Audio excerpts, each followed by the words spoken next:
খান খান, এই জিলিপিগুলো খান। আপনার জন্য আমি নিজের হাতে বানিয়েছি। তুমিও খাও। না না স্যার, আমি খেয়েছি।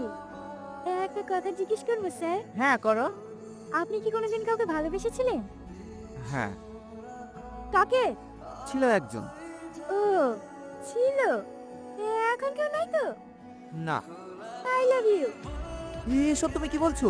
হ্যাঁ, আমি আপনাকে অনেক ভালোবাসি, কিন্তু সাহস করে বলতে পারিনি।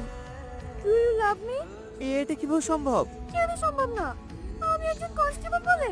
না, তার জন্য না। তাহলে তাহলে কি আমি দেখতে খারাপ? আমাকে কি আপনার পছন্দ হয় না? না না, তেমন কিছু না। তুমি অনেক সুন্দর দেখতে। কি চান? আমি আপনার জন্য করে দিতে পারি? এসব তুমি কি বলছো? হ্যাঁ, আমি ঠিকই বলছি। আমি সত্যি করবো। চুপ, একদম চুপ। তুমি মরে গেলে আমি কাকে নিবাই দেবো? I love you two.